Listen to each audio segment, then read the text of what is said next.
Praise the Lord, hallelujah. Isang mapagpalang araw mga kapatid, at narito na naman po tayo habang tayo nagmamahinga, lunch break. So dito mga kapatid, sabi po sa may 1 Thessalonica, sulat ni San Pablo sa mga taga Thessalonica, chapter 5, verse 16 to 18. Pamilyar po tayo dito. Ang sabi po sa NIV translation, rejoice always, pray continually, give thanks in all circumstances, for this is God's will for you in Christ Jesus. Sabi sa Tagalog, magalak kayong lagi, palagi kayong manalangin, at magpasalamat kayo sa Diyos sa lahat ng pagkakataon, sapagkat ito ang kalooban ng Diyos para sa inyo, sa inyong pakikipag-isa kay Kristo. Praise God, no? So, nabuo po itong topic pong ito kasi napaisip ko kanina, no? Ano ba yung kagandahan ng kapag merong lumalabas o dumarating na problema sa isang tao? Alam niyo po, sabi ng Bible, simple lang naman di ba?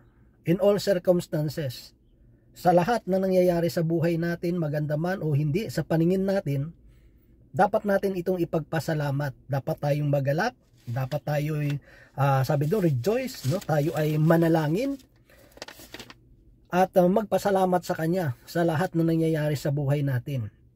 So ibig sabihin, maganda, no? Kahit sabihin mo pang problema yan, maganda pa rin yan. Kasi bakit? May maganda. Ano yung maganda sa problema? May mga problema kasi sa buhay natin na nandyan na, o matagal na nandyan, pero hindi lang natin napapansin, hindi lang natin nakikita, nalaman na lang natin nang lumabas na, di ba? Katulad po niyan na yung pag tag-init, hindi mo malalaman kung may butas pala yung bubong mo, di ba? Kasi may mga butas yung bubong natin na nakatago, unless na lang kung talagang kitang-kita, no? Pero kung yung problema is nasa corner, nasa mga tabi-tabi, hindi mo malalaman kung may butas yung bubong mo o hindi. Pero salamat kasi may ulan. Dahil sa pamamagitan ng ulan, nalaman natin, uy, may problema pala yung bubong ko. Akala ko wala, di ba? So, bago pa sa lumala, ang kagandahan dun is, nakita natin yung problema, na meron palang problema na kailangan aksyonan, na dapat ayusin bago pa ito lumala. Di ba? Yung mga dingding ng bahay natin, hindi natin alam, inaanay na pala sa loob, no? Pero accidentally, nabangga mo o nasagi ng isang matigas na bagay, biglang nabutas, di ba? So nakita mo ngayon, uy, inaanay na pala tong dingding ko. So hindi mo siya napapansin, hindi mo siya nakikita, pero nalaman mo lang kasi lumabas. Di ba? Kunyari, sa pamilya, akala mo okay pa yung pamilya mo. Akala nyo okay pa yung relasyon mo sa asawa mo, sa husband mo, sa mga anak mo. Pero gulat ka, uy, may problema na pala. No? Bakit? Kasi may lumabas Ang kagandahan dun is, nakita mo. Ang question dun, anong gagawin mo? Ano yung solusyon na gagawin mo? Kaya ang kagandahan dun is, mahasa yung utak mo Di ba? Nasa atin yun kung aaksyonan natin o hindi, o hintayin natin lumala yung butas ng bubong natin, o tuluyan ng anayin. Kasi pag inanay na yung buong dingding o pader, lalo na kung made of wood, no? Gawa sa kahoy yung bahay mo, hintayin mo bang bumagsak ito bago mo ayusin? Yun ang kagandahan doon. Kaya nga, sabi niya, always magpasalamat ka sa Panginoon kasi blessing yun Blessing yun. Kasi bakit? Kasi nakita mo yung problema. Di ba? Diba? Nakita mo yung problema. Pagkakataon yun na mahasa din yung utak natin na mag-isip. Kasi minsan pag normal lang yung, kunyari sa trabaho, pag walang problema minsan sa trabaho, di rin masyado gumagana utak mo kasi nga, normal lang di ba? Pagdating mo sa trabaho, oh, good morning, how are you? I'm fine, thank you. Di ba? Normal yung ano niyo, yung pag-uusap nyo, yung ginagawa mo, normal Hindi mo na kailangan mag-isip ng malalim pa kasi bakit? Kasi ano mo naman yung iisipin mo Yun na yung palaging ginagawa mo di ba? O kunyari, araw-araw kumakain tayo, iisipin mo pa ba kung paano ngumaya? Hindi mo na iniisip yun. Basta pumasok sa bibig mo yung pagkain, automatic yung ngunguya na yung bunganga mo, ngunguya na yun, ngunguyain na yung pagkain na pumapasok. Pinag-iisipan pa ba natin kung paano huminga? Hindi, kasi automatic yun 'Di ba? Kasi nga part na 'yun eh, normal na 'yun eh. Biglang may pumasok na problema, yun yung hindi normal, kaya kailangan mo mag-isip, 'di ba? Kunyari sa pagkain, kung yan ang palaging kinakain mo. Alam mo pagkain yan, pwedeng kainin. Pero pag ang isang bagay parang bago sa paningin mo, mag-iisip ka na muna na, pwede bang kainin 'to? Kinakain ba 'to? 'Di ba? Mapapaisip ka muna. Hindi pwedeng yung sakmal ka lang ng sakmal. Diba? Pero kung palagi na yun ang kinakain mo, hindi mo na i-questionin kung pagkain yun o hindi. Diba? Pero dahil bago sa paningin mo, kailangan ipag-isipan mo mabuti, nahasa yung utak po natin. Isang magandang bagay po yun. Kasi may iwas tayo sa Alzheimer. Diba? Kasi at least nagsasharpen yung utak natin. Diba? Kasi nga, diba, yung sa ulan, no? Sa anay, sa dingding, sa pamilya natin, no? Hindi mo alam, may problema na pala sa pamilya mo, may problema na pala tayo sa mga anak natin, hindi lang natin alam. 'Di ba? Kasi akala mo okay lang. Pero dahil may mga nangyari, nagising tayo na meron palang dapat ayusin. 'Di ba? Kung paano natin yung mahasa yung utak natin, may improve, hindi lang dapat tayong magalak kasi may improve natin yung sarili natin. Diba? Kasi pag walang challenges ang buhay, paano ma-improve yung sarili natin? Paano natin ma-improve yung sarili natin kung walang mga challenges? Hindi natin makikita yung mga limitasyon natin, hindi natin makikita yung kakayanan natin. Pero dahil doon sa mga sitwasyong yun, nagpapasalamat tayo. Kasi bakit? Kasi nga yung decision making natin Diba? Paano tayo mag-decision pag may problema sa pamilya? Anong gagawin mo? Napakalagay yung tama yung desisyon na gagawin mo. Tama yung solusyon na iisipin mo at gagawin mo. So ibig sabihin, na i-improve yung decision making at kung paano natin hinahandle yung mga problema na dumarating sa atin. Paano tayo mag-resolve ng problema? And the same time, malalaman din natin kung tama ba yung solusyon na ginawa natin batay doon sa resulta ng aksyon, yung course of action na ginawa natin. 'Di ba? Kasi kahit nagkamali ka man ng decision mo, part pa rin kasi na improvement 'yun Kasi bakit? Paano mo malalaman kung ano yung tama sa mali? 'Di ba? Kung hindi ka nagkamali.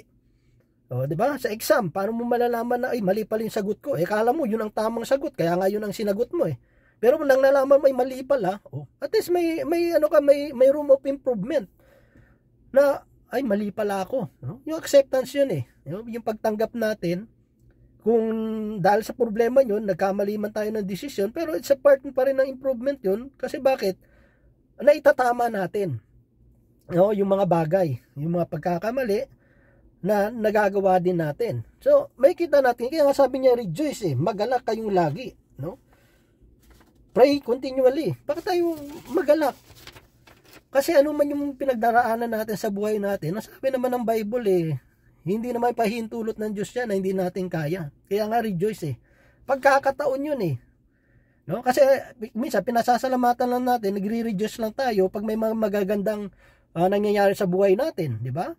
Kung tumaas yung sweldo mo, may bonus na dumating sa buhay mo, o may mga nag-graduate, may pumasa sa pamilya mo, o nag-succeed, o may mga achievement, di ba? Minsan doon lang tayo nagre-rejoice Paano pag may problema, di na ba tayo magre-rejoice? Sabi ng Panginoon, lahat ng circumstances, ano man yung pangyayari sa buhay natin, dapat tayong mag-rejoice. Di ba? Kasi nga wala namang problema. Alam mo kasi, ang problema, nagiging problema yan kasi yung attitude kasi natin. Yun ang binabago kasi ng Diyos, yung ugali natin, yung attitude natin towards sa mga problema. Kasi wala naman talagang problema, nagiging problema isang bagay kasi tinignan natin isang problema. Ang problema talaga doon is yung attitude natin, yung ugali natin. Yun talaga yung gustong baguhin ng Diyos. Bakit merong problema? Diba? Kaya may mga circumstances kasi yun ang gustong baguhin ng Diyos, yung mga pag-uugali natin na hindi maganda. Diba? Yung mga decision making natin, gusto yung baguhin ng Diyos kasi minsan bara-bara tayo sa pagdesisyon Yun ang gusto ng baguhin ng Diyos. Ang gusto ng Diyos, maupo ka muna. Titignan mo muna kung yung 10,000 na kawal makakalaban sa 20,000. O kaya yung budget mo sa pagpapatayo ng tore, kung kakasya mo, hindi, umupo ka muna. Huwag yung bara-bara. So, sa mga ganung mga circumstances sa buhay natin, yun ang itinuturo ng Diyos. Pero siyempre, kung ayaw naman natin magpaturo, mananatili tayong mangmang. No? Mananatili tayong gumagawa ng isang bagay na hindi ayon sa kalooban ng Diyos. Diba? Kaya nga rejoice and pray. Diba? Ano bakit tayo magpipray? Kasi nga, sa mga circumstances na dumarating sa buhay natin, maganda man o hindi, sa paningin lang natin, ha? Kasi sa paningin ng Diyos, lahat yan, maganda yan. Diba? Pray. Bakit magpipray? Kasi kailangan natin pa rin yung guidance ng Diyos no? Masaya man tayo malungkot, kailangan pa rin yung guidance natin, na guidance ng Panginoon. Kaya tayo nagpipray. Kailangan pa rin natin yung kanyang patnubay, yung karunungan na nagmumula sa kanya, na ano man yung pinagdaraanan natin sa buhay, hindi tayo humihiwalay sa Panginoon. 'Di ba? Kaya nga sabi doon magpasalamat Kasi bakit? Kasi kapag tayo nagpi-pray sa kanya, nandun yung guidance ng Panginoon, ano man yung pwede natin harapin sa buhay, makakayanan natin yun, mapagtatagumpayan natin. Kaya in the end, be thankful. Magpasalamat ka sa Panginoon. Kasi bakit? Ito yung kalooban niya para sa atin 'Di ba? Itong kalooban niya na lahat ng bagay na pinagdaraanan man natin, kalooban ng Diyos yun kasi pinahintulot niya na maranasan natin yon. Kasi gusto niya tayong mag-improve, gusto niya tayong lumago, gusto niyang ayusin yung buhay natin, ayusin yung mga pag-uugali natin, yung mga gawin natin. Amen po, no? Kaya nga yun nasabi niya sa pakikipag-isa, sapagkat ito ang kalooban ng Diyos para sa inyo, sa inyong pakikipag-isa kay Kristo Jesus, di ba? So yun lang mga kapatid, no?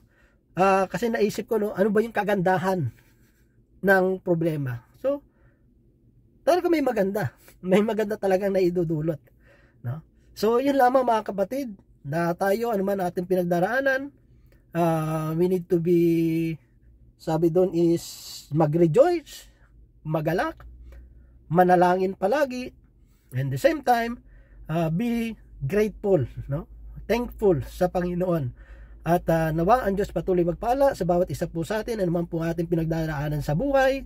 Huwag po tayong tatambay, dumaan lang po tayo at dire-diretso lang patungo sa nagawin yung kalooban ng Panginoon at ating mapagtatanggumpayan ang lahat ng bagay. God bless mga kapatid.